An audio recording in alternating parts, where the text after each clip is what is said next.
But guess what? We don't have to wait to worry. We can worry right now. Because I don't know if you know this, but the more and the sooner we worry, the less we have to worry later. Our future selves will thank us. And why does that matter? It matters because the end of the year comes with its own cadence. And the way we show up in it, the obligations we have, the trends, the holidays. I mean, I'll tell you what, for me, it starts at Halloween and it ends on Groundhog's Day. So we have the end of October all the way to the beginning of February where there's a lot of extra fun stuff, different things that might show up in the world for me that I want to be doing. And guess what? That's okay. It just means I have to understand how it fits into the bigger picture and how does it impact the amount of time I have to give. What that means for me as a person in the role that I have in my company is only one level of that. We have to go out a level. What does that actually mean for our company?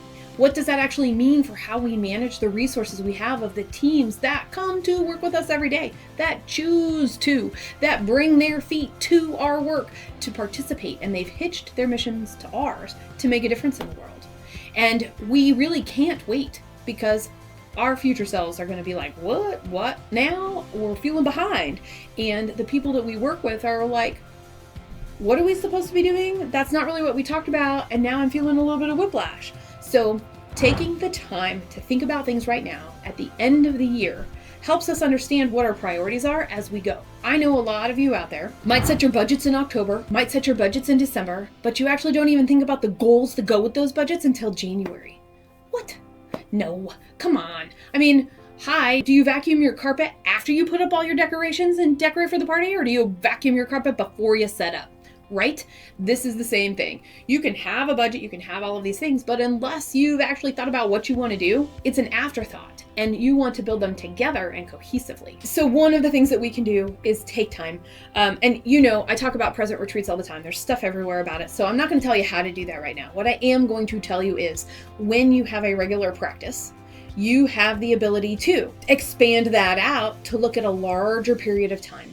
And something that to think about is, what did you really like about this past year? What did you wish had gone differently? What showed up that was unexpected?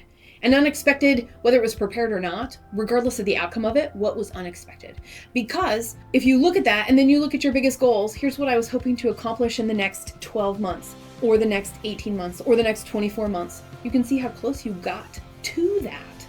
And the more that you plan now, the space that you give in a little bit how do I want to say that? No, I don't actually want to say that. So I'll start somewhere. The more effort you put into creating some sort of a shape for your priorities and goals to fall into, the more you can think about what might happen. You already know the good things that happened from this year because you thought about it. You already know what was unexpected because you thought about it. I asked you to, right? So if you do that and then you do this, it's like, cool. Do I have space for unexpected? Do I have space for greatness? Do I have space for something I didn't even think of? And that's actually why planning at the end of the year is incredibly important. We already are in a festive mood. We already have our obligations and exciting things that are going to be happening. Depending on where we live in the world, we might not have any sunlight. So what else are we going to do if we can't go outside in the dark, right? Or we don't go outside in the dark. I'm not a worrier. I'm actually a planner. I do like to think about a lot of things, and I'm not as much of a planner as many of you out there who have plans for a whole set of plans for Plan L, right? If you get to Plan L, you know what's going to happen. And if something happens at Plan L, you know if you're going to go this direction or this direction. Good for you. I'm in awe of you, and I will call you because I will never get to Plan L. What I will tell you, though, is having that shape is incredibly important. And it makes me think of the butterfly effect. In the 60s, I think his name is Lorenz, at MIT, was predicting weather. And he was predicting something like 12 different types of things that could happen in weather.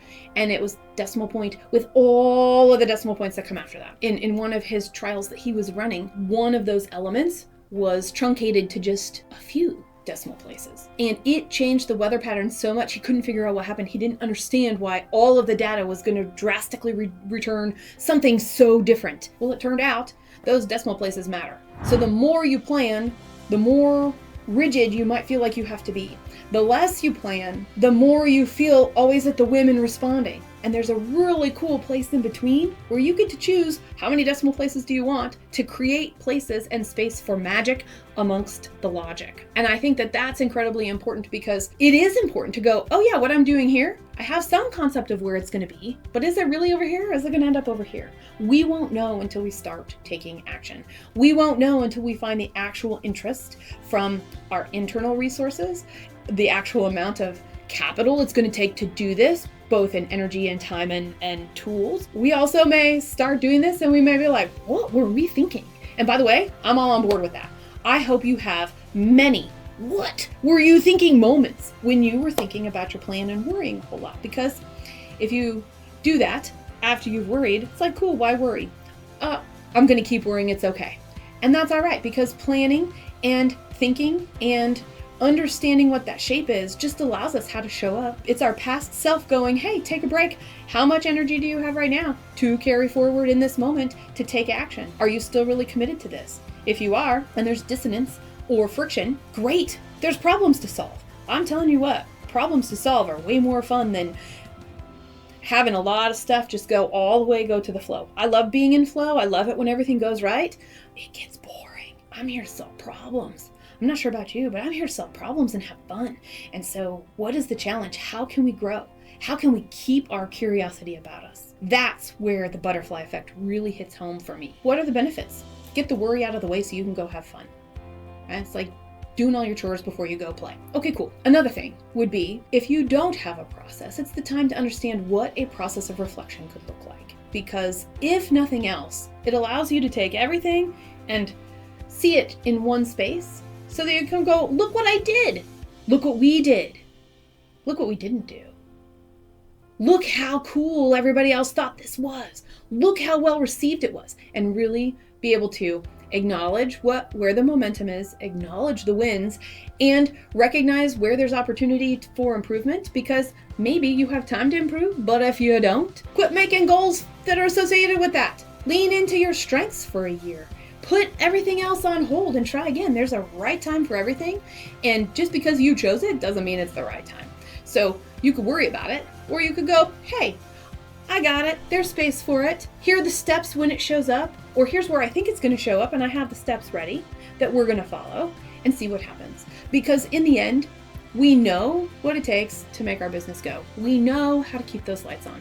We know where the triggers are in the stressors for our teams and for ourselves. We know what we need to do strategically. We've already made that decision. So what actions are we taking that support that strategic decision to be in business, to stay relevant, and to grow the way you have defined growth?